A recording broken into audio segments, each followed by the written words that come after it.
सुप्रभात साथियों, आप सभी का स्वागत है मेरे YouTube चैनल भारतीय शिक्षक क्लासेस में। जैसा कि हमारा जो है विषय चला हुआ है वर्ण विचार का, और ये वर्ण विचार की हमारी जो है तीसरी क्लास है।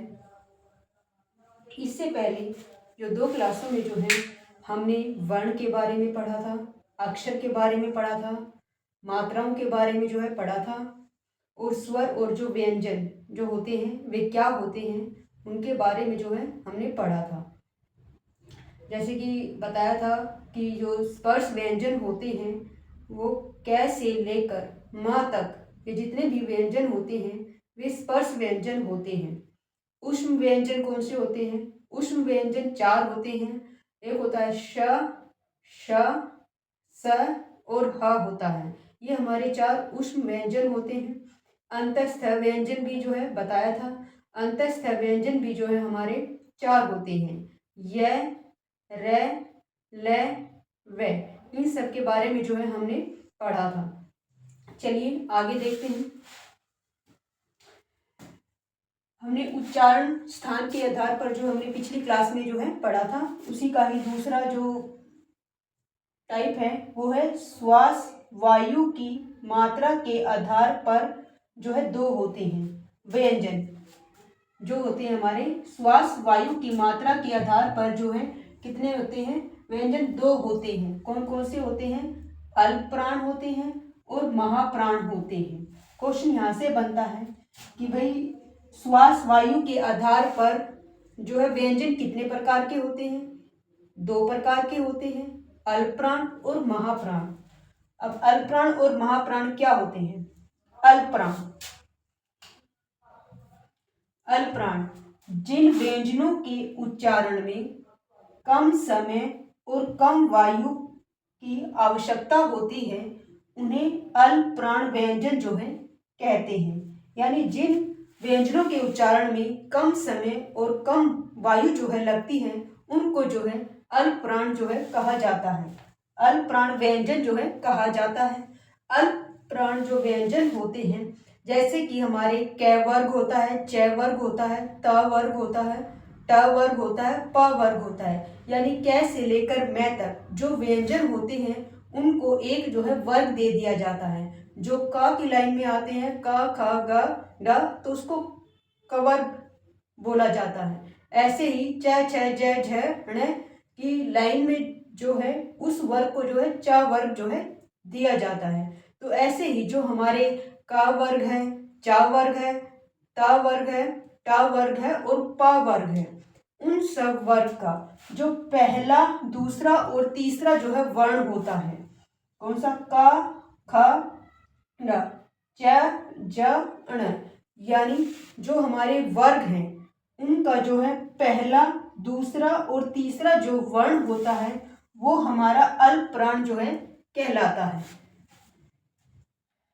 दूसरा महाप्राण जिन व्यंजनों के उच्चारण में अधिक समय और अधिक वायु की आवश्यकता होती है उन्हें महाप्राण जो है कहते हैं। महाप्राण जिन व्यंजनों के उच्चारण में जो है अधिक समय और अधिक वायु जो है लगती है उसको जो है महाप्राण जो है कहा जाता है। महाप्राण जैसे कि मैंने आपको बताया कि क से लेकर माँ तक जो जितने भी व्यंजन हैं उनके जो है वर्गों के जो है नाम हैं। जैसे कि का की लाइन में जो व्यंजन आते हैं उसको का वर्ग बोला जाता है, और च की लाइन में जो व्यंजन आते हैं उसको च वर्ग बोला जाता है। तो जैसे ख, ग, छ, ज, यानी महाप्राण में दूसरा और जो तीसरा वर्ण है सभी वर्गों में जो दूसरा और जो तीसरा जो व्यंजन आता है वो जो है महाप्राण जो है कहलाता है। फिर आता है स्वर तंत्रियों में कंपन के आधार पर व्यंजन 2 प्रकार के होते हैं। स्वर तंत्रियों में कंपन के आधार पर व्यंजन कितने प्रकार के होते हैं? 2 प्रकार के होते हैं। एक होता है अघोष, दूसरा होता है सघोष। अब यहाँ से क्वेश्चन हमारे जो है बनते हैं। अभी ये डेफिनेशन है, डेफिनेशन के द्वारा जो है मैंने इसको समझाने का जो है प्रयास किया है, लेकिन इसको जब हम चार्ट्स की सहायता से समझेंगे तब वो हमें और अच्छे से जो है क्लियर हो जाएगा। अभी तो सिर्फ डेफिनेशन है, डेफिनेशन के ही जो है माध्यम से मैंने इसको समझाया है, लेकिन इसका दोबारा से जब हम इसको पढ़ेंगे तो चार्ट के माध्यम से पढ़ेंगे और तभी बताया जाएगा किस टाइप के क्वेश्चन जो है इसमें बनते हैं, चाहे स्पर्श व्यंजन हो, चाहे वो अघोष हो, चाहे सघोष हो। तो वन टॉपिक में से हमारे बहुत से जो है क्वेश्चन देखने को जो है मिलते हैं, जैसे कि अल्पप्राण। अल्पप्राण जो है कौन कौन से होते हैं? अल्पप्राण यानी पहला और दूसरा और जो तीसरा वर्ण होता है, क से लेकर मां तक में पहला, दूसरा और तीसरा जो ये वर्ण होता है वो हमारा अल्पप्राण कहलाता है। ऐसे ही महाप्राण है। महाप्राण जो है दूसरा और तीसरा जो व्यंजन होता है क से लेकर मां तक में, वो हमारा महाप्राण होता है। अल्पप्राण, महाप्राण, अघोष, सघोष, ये सभी हम जो है एक चार्ट के माध्यम से जो है समझेंगे। अभी हम सिर्फ डेफिनेशन को जो है समझने का प्रयास कर रहे हैं। चलिए आप इसका जो है स्क्रीनशॉट लीजिए, फिर आगे हम अघोष और सघोष के बारे में जो है पढ़ते हैं। इससे पहले हमने जो है जो हमारा चला हुआ है टॉपिक, इससे पहले हमने जो है उच्चारण के स्थान पर, फिर श्वास के आधार पर व्यंजनों को पढ़ा, उच्चारण के आधार पर जो है हमने व्यंजन को पढ़ा। अब जो है स्वर तंत्रियों के कंपन के आधार पर जो है हम व्यंजन को पढ़ते हैं। ऐसे स्वर तंत्रियों में कंपन के आधार पर व्यंजन जो है दो प्रकार के होते हैं। अब स्वर तंत्रियाँ क्या होती है? स्वर तंत्रियाँ जो है हमारे गले में ही होती हैं। जब हम किसी शब्द को बोलते हैं तो जो ध्वनियाँ हमारे मुख से निकलती हैं उनमें एक कंपन होता है। तो मुंह से जो भी हम शब्द बोलते हैं तो हवा से वो कंपन बनता है, और जो कंपन के माध्यम से ही हम जो है किसी शब्द को अपने मुंह से जो है निकाल पाते हैं, और वो आवाज़ जो है हमें सबको जो है सुनाई देती है। वो ध्वनि जो कंपन के साथ हमारे मुख से जो है निकली है वही हमारी जो है स्वर तंत्रियाँ जो है कहलाती हैं। और स्वर तंत्रियों में कंपन के आधार पर जो है दो प्रकार के जो है व्यंजन होते हैं। एक होता है अघोष, दूसरा होता है सघोष। अघोष क्या होता है? अघोष जिन व्यंजनों को उच्चारण करते समय स्वर तंत्रियों में कंपन नहीं होता वे अघोष व्यंजन जो है कहलाते हैं। यानी जिन व्यंजनों का उच्चारण करते समय स्वर तंत्रियों में यानी हमारे गले में कंपन, किसी प्रकार का जो है कंपन नहीं होता है, तो उसको जो है अघोष व्यंजन जो है कहा जाता है। उनको बोलते समय किसी प्रकार का कोई कंपन नहीं होता, हम उसको जो है आसानी से जो है उसका उच्चारण कर लेते हैं, वो हमारा अघोष जो है कहलाता है। जैसे कि क, ख, च, छ, श, श और स, यानी अघोष। अघोष जो है हमारा जो है कै से लेकर मैं तक हमारे स्पर्श व्यंजन जो है होते हैं। उन व्यंजनों में जो पहला वर्ण है और जो दूसरा वर्ण है वो हमारा जो है अघोष कहलाता है। यानी कै वर्ग, एक कै वर्ग होता है, च वर्ग होता है, जो हमारे वर्ग बने हुए हैं व्यंजन के, उनका जो पहला और दूसरा व्यंजन होता है। जैसे कि का की लाइन में जो व्यंजन होती हैं का, खा, ग, घ, अंग, तो का और खा यानी पहला और दूसरा। ऐसे ही च और छ पहला और दूसरा, तो यानी पहला और दूसरा जो वर्ण होता है वो हमारा अघोष जो है कहलाता है। इसी अघोष के अंतर्गत ही हमारे जो है ये ऊष्म व्यंजन भी जो है आते हैं। यहाँ पर लिख लीजिए, ऊष्म व्यंजन भी हमारे किसके अंतर्गत आते हैं?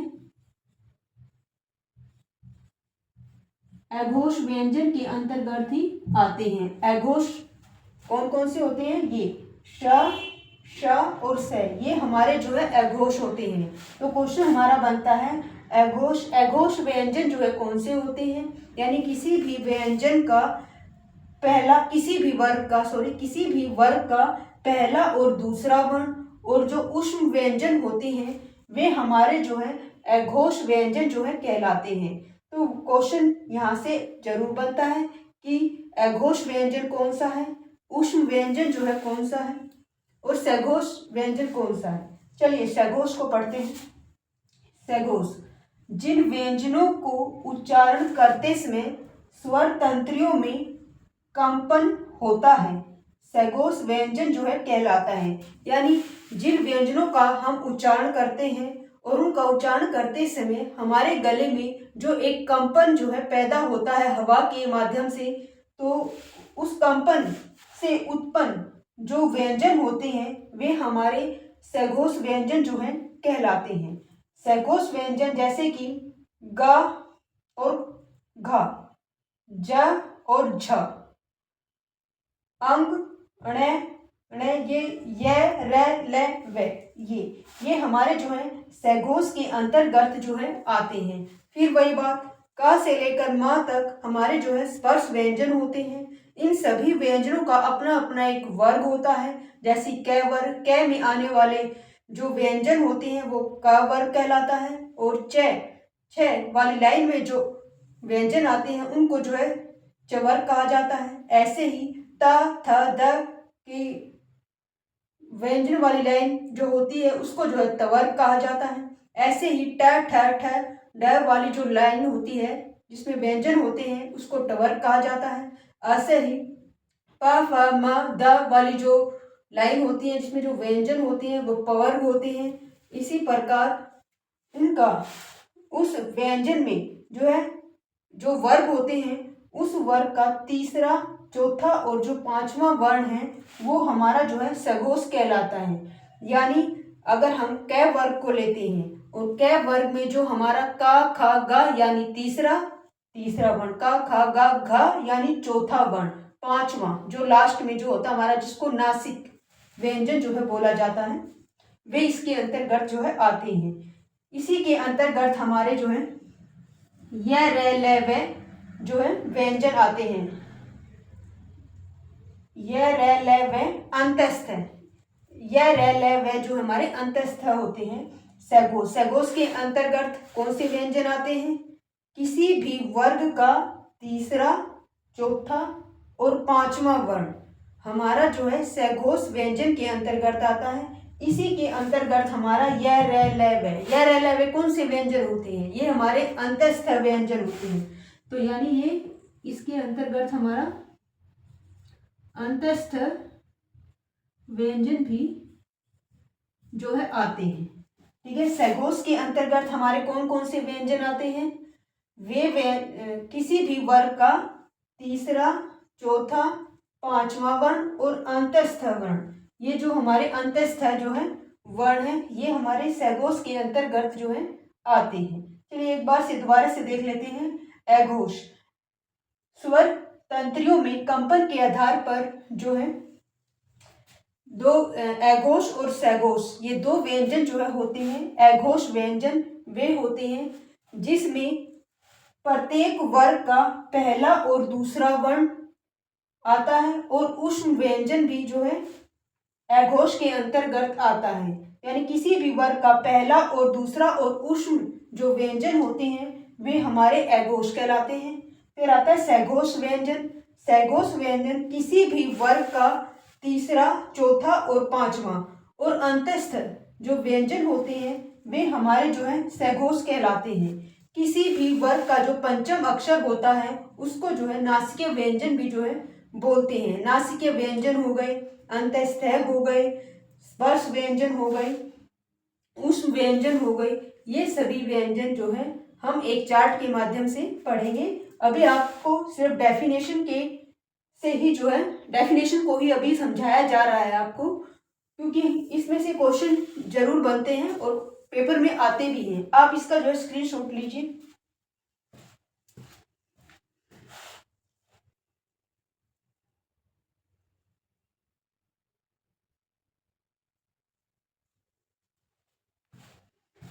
चलिए अब हम चार्ट के जो है माध्यम से जो है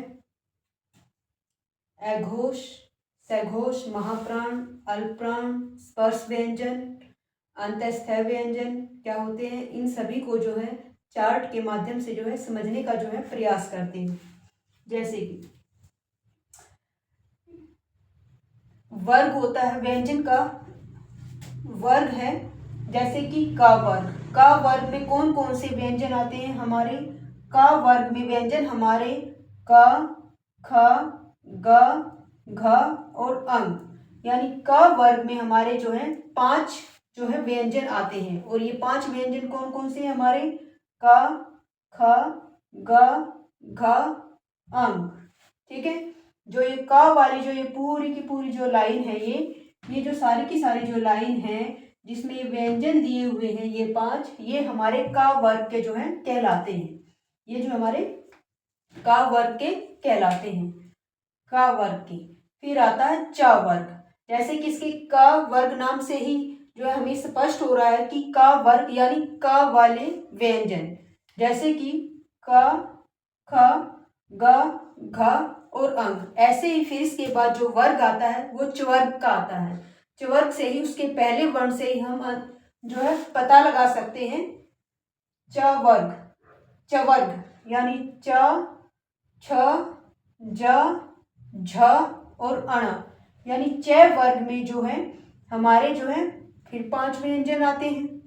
च से यानी च्वर्ग, यानी च से च वाली लाइन जिसको हम च, छ, ज, झ और जो है अण जो है बोलते हैं, इसमें भी जो है हमारे 5 वर्ण जो है होते हैं। फिर आता है टवर्ग, जैसे कि इसके पहले वर्ण से ही हमें पता चल रहा है ट मतलब ट, ठ, ड, ढ और ण।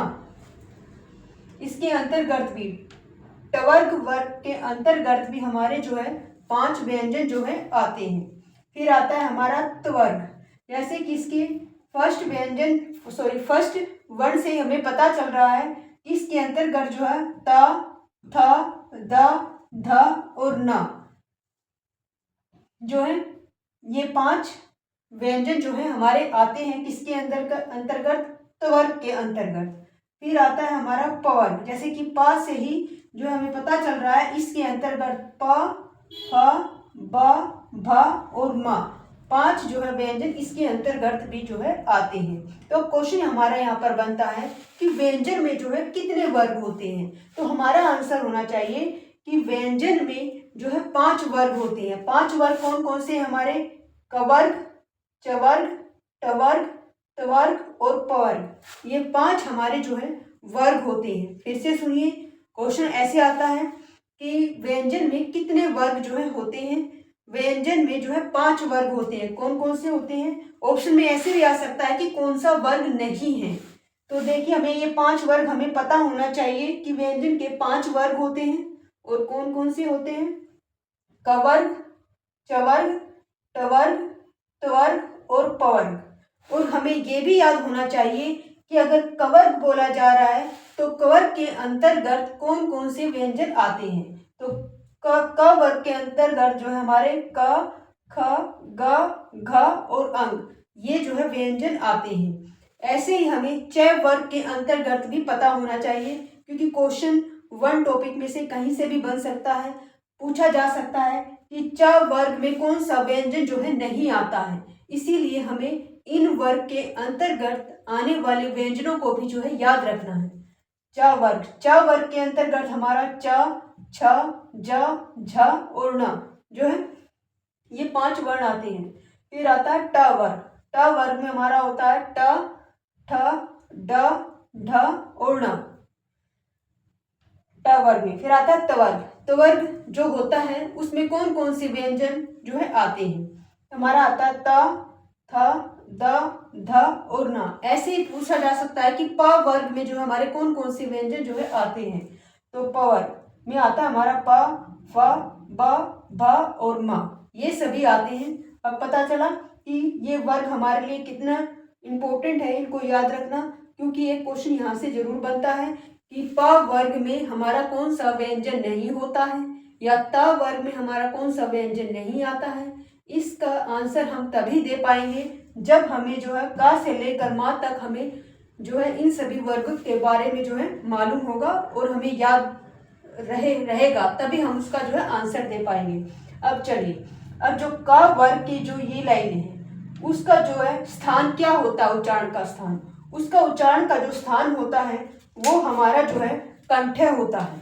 क्या होता है, कंठ है, यानी क वर्ग। क वर्ग के जितने भी ये व्यंजन हैं, इनका जो उच्चारण स्थान होता है वो हमारा जो है कंठे होता है। ऐसे ही च वर्ग, च वर्ग में च, छ, ज, झ, ण जो ये बोले जाते हैं, च वर्ग में आने वाले जो व्यंजन होते हैं, इनका जो उच्चारण स्थान होता है वो जो है तालव्य होता है। ऐसे ही ट वर्ग में आने वाले जो व्यंजन होते हैं, इनका जो है उच्चारण स्थान क्या होता है, ये हमारा जो है मूर्धन्य होता है। ऐसे ही त वर्ग में आने वाले जो व्यंजन होते हैं, इनका जो है उच्चारण स्थान कौन सा होता है, वो हमारा दंत्य होता है, यानी त, थ, द, ध, न, ये हमारे जो है दंत से जो है इनका उच्चारण होता है। ऐसे ही हमारा पवर्ग आता है। पवर्ग का जो उच्चारण होता है, पवर्ग में जो व्यंजन आते हैं उनका जो उच्चारण होता है वो हमारा ओष्ठ्य से होता है। जैसे कि कंठ है, कंठ से आने वाले क, जो हम क बोलते हैं तो हमारी साउंड कंठ से जो है निकलती है, क, ख, ग, ग। ये तभी होगा जब आप खुद स्वयं आप बोलकर देखेंगे, तभी आपको पता चलेगा कि कौन सा व्यंजन या कौन सा स्वर कहाँ से जो है हमारे मुख से निकलता है। तो ये क, ख, ग वाली जो लाइन है वो हमारे जो है गले से जो है निकलती है। जो गले से निकलती है, हमारे कंठ से निकलती है, वे कंठे होते हैं। और कंठे जो है क वर्ग के अंतर्गत जो है जितने भी व्यंजन आते हैं वे होते हैं। फिर आता है तालव्य। तालव्य जो हमारा ऊपर की तरफ होता है, जब हम च बोलते हैं तो हमारी जो जीभ है वो ऊपर की तरफ, तालू की तरफ जो है टच होती है। तालू की तरफ जो टच होती है तभी हम जो है च, छ, ज, झ इन व्यंजनों का जो है उच्चारण कर पाते हैं। तो जो व्यंजन तालवे से जो है निकलते हैं वे जो है तालव्य होते हैं, और इसके अंतर्गत च वर्ग के व्यंजन जो है हमारे आते हैं। चलिए फिर देखते हैं ट वर्ग। ट वर्ग के अंतर्गत जो बोले जाते हैं, वर्ग के अंतर्गत जो हमारे ट, ठ, ड, ढ जो ये व्यंजन आते हैं, इनका जो उच्चारण स्थान होता है वो मूर्धन्य होता है। मूर्धन्य का मतलब होता है ट, हमारी जो जीभ होती है जो फोल्ड होती है, जो ना तो ऊपर टच होती है और ना ही नीचे टच होती है, यानी ना तो वो हमारे जो है तालवे को टच कर पाती है और ना ही हमारे नीचे के, बल्कि एक बीच के जब वो फोल्ड हो जाती है, ट, ठ, ड, ढ, ये हमारा जो है मूर्धन्य जो है होता है। फिर आता है दंत्य वर्ग। दंत्य जो दंत्य है का जो दंत्य है, दंत्य से हमारे जो है त वर्ग के जो व्यंजन है उनका जो है उच्चारण जो है किया जाता है। त वर्ग के अंतर्गत जो है हमारा त, थ, द, ध जो है ये आते हैं, और ये व्यंजन जो है त्वर्ग होते हैं, और त्वर्ग का उच्चारण दंत होता है। जब हम त बोलते हैं तो हमारी जो जीभ है वो जो हमारे दंत से जो है टकराती है, त, थ, ध। जब हम ऐसे बोलते हैं तो हमारी जीभ दंत से यानी दांतों से टकराती है, तो उनका उच्चारण जो है दंत से जो है होता है। ऐसे ही हमारा ओष्ठ्य है। ओष्ठ्य के अंतर्गत प वर्ग के जितने भी व्यंजन हैं, प, फ, ब, भ, म, ये सभी जो हमारे पवर्ग के अंतर्गत आते हैं। और जब हम इनका उच्चारण जो है ओष्ठ, ओष्ठ मतलब होठों की सहायता से जो है हम इनका उच्चारण कर पाते हैं, जैसे कि प, फ, ब, यानी ऊपर और नीचे का होठ जो आपस में मिलते हैं एक दूसरे से, तभी हम इसका जो है उच्चारण कर पाते हैं, यानी ओष्ठव से जो है हम इसका जो है उच्चारण जो है कर पाते हैं। ठीक है, तो हमें पता होना चाहिए कि कंठ से कौन कौन से व्यंजन जो है बोले जाते हैं। यहाँ से भी एक क्वेश्चन बनता है कि भाई क, ख, ग, घ जो ये हैं इनका उच्चारण स्थान क्या है, तो इनका उच्चारण स्थान जो है हमारा कंठ है। ऐसे ही क्वेश्चन बनता है च, छ, ज का जो उच्चारण स्थान है वो कौन सा है, वो हमारा जो है तालव्य है। ऐसे ही ट, ठ, ड, ढ का जो उच्चारण स्थान है वो कौन सा है, तो वो हमारा जो है मूर्धन्य है। त, थ, द, ध का जो उच्चारण स्थान है वो क्या है, तो वो जो है हमारा दंत्य है। ऐसे ही प, फ, ब का जो उच्चारण स्थान है वो हमारा जो है ओष्ठ है। इसीलिए हमें दो टाइप के क्वेश्चन देखने को मिले, एक तो क वर्ग में कौन कौन से व्यंजन आते हैं, एक तो ये, दूसरा ये कि वर्ग कितने प्रकार के होते हैं व्यंजन की, 5 प्रकार के होते हैं। तीसरा क्वेश्चन हमारा ये बनता है कि जो ये व्यंजन है हमारे कवर्ग, चवर्ग, पवर्ग, टवर्ग, इनका जो है उच्चारण स्थान जो है क्या है और कौन कौन सा है। तो यानी हमें इनके उच्चारण स्थान को भी याद रखना है, इनके इस वर्ग को भी याद रखना है, और जो ये क से लेकर मैं तक जो व्यंजन है इनको भी अच्छे से हमें याद करना है। यानी क से लेकर म तक जो हमारे व्यंजन होते हैं वे स्पर्श व्यंजन जो है हमारे होते हैं, स्पर्श व्यंजन होते हैं। स्पर्श व्यंजन कौन से होते हैं हमारे, स्पर्श व्यंजन, स्पर्श व्यंजन हमारे जो है क से लेकर म तक, क से लेकर म तक हमारे जो है स्पर्श व्यंजन आते हैं। क से लेकर म तक जो स्पर्श व्यंजन आते हैं इसी के अंतर्गत जो है हमारे अंतस्थ व्यंजन, अघोष व्यंजन, महाप्राण व्यंजन, अल्पप्राण व्यंजन जो है हमें देखने को मिलते हैं। चलिए देखते हैं अंतस्थ व्यंजन कौन कौन से होते हैं। अंतस्थ व्यंजन, अंतस्थ व्यंजन हमारे य, र, ल, व जो है हमारे अंतस्थ व्यंजन होते हैं। ऊष्म व्यंजन कौन से होते हैं, ऊष्म व्यंजन हमारे जो है श, श और स जो है होते हैं। फिर आता है संयुक्त व्यंजन, संयुक्त व्यंजन कौन से होते हैं, श्र, त्र, ग और श्र होता है। फिर लुंठित, लुंठित व्यंजन कौन सा होता है, र। लुंठित मतलब जब हमारी जीभ जो है हमारे मुंह के अग्र भाग पर र अग्रभाग से टकराती है और थोड़ी सी फोल्ड हो जाती है, वो लुंठित वर्ग जो है कहलाता है, और वो सिर्फ हमारा एक ही है, वो है र। लुंठित व्यंजन कौन सा है हमारा, र है। फिर आता है उत्सित व्यंजन, ड और ढ भी जो है हमारे उत्सित व्यंजन है। इन व्यंजनों का उच्चारण भी जो है हमारे जब जीभ जो है अग्रभाग से टकराती है और हवा के उस कंपन से हमें जो है ड और ढ का जो है उच्चारण करते हैं। ठीक है, तो यहाँ से भी हमारा क्वेश्चन बनता है कि अंतस्थ व्यंजन कौन कौन से होते हैं, य, र, ल और व होते हैं। फिर क्वेश्चन बनता है कि ऊष्म व्यंजन कौन कौन से होते हैं, श, स और स होता है। फिर संयुक्त व्यंजन कौन से होते हैं, श्र, त्र, ग और श्र जो है हमारे संयुक्त व्यंजन होते हैं। फिर आता है लुंठित व्यंजन हमारा र होता है। उच्चित व्यंजन जो है हमारा ड और ढ होता है। तो यहाँ से भी हमारे क्वेश्चन देखने को मिलते हैं, इसीलिए हमें ये चीजें भी याद होनी चाहिए। फिर क्वेश्चन बनता है हमारा यहाँ से अघोष कौन से होते हैं, अघोष व्यंजन जो है कौन से जो है होते हैं। अघोष व्यंजन यानी हर वर्ग का पहला और दूसरा वर्ण, फिर से सुनिए, अघोष कौन से होते हैं, हर वर्ग का पहला और दूसरा वर्ण जो है अघोष कहलाता है। अघोष यानी हर वर्ग का पहला यानी क, च, ट, त और प, हर वर्ण का पहला क, च, ट, त, प, ये हमारा क्या होता है, अघोष होता है। फिर कह रहा है दूसरा वर्ण कौन सा, ख, छ, ठ, थ और प, यानी ये भी क्या है हमारा अघोष। अघोष जो है व्यंजन है। तो अघोष समझ में आया। अघोष क्या होता है, किसी भी वर्ग का जो हमारे 5 वर्ग है इनमें से किसी भी वर्ग का पहला और दूसरा जो व्यंजन है वो जो है अघोष व्यंजन जो है कहलाता है। समझ में आया। अघोष कौन सा, किसी भी वर्ग का पहला और दूसरा, जो ये पहले है पहला और दूसरा, पहला ये क, ख, च, छ, ट, ठ, त, थ, प, फ, पहला और दूसरा है, तो ये हमारा क्या हो गया, अघोष जो है वर्ण हो गया। ऐसे ही हमारा सघोष है। सघोष क्या होता है, सघोष होता है किसी भी वर्ग का तीसरा, चौथा और पांचवा वर्ण।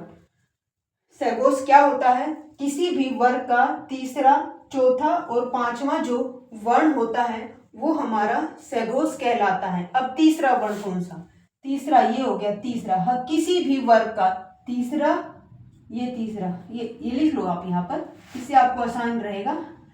पहला, दूसरा, तीसरा, चौथा और यह है पांचवा। ठीक है, अब ठीक है। तो सघोष जो है व्यंजन कौन से होते हैं, तीसरा, चौथा और पांचवा वर्ण। किसी भी वर्ग का, यानी ये तीसरा, चौथा और पांचवा, ये हमारे क्या हो गए, ये जो हमारे हो गए सघोष हो गई। कौन से हैं ये हमारे सघोष हैं, सघोष व्यंजन है। ये हमारे क्या है, सघोष व्यंजन है। किसी भी वर्ण का कौन सा, तीसरा, चौथा और पांचवा जो वर्ण है ये हमारा सघोष है।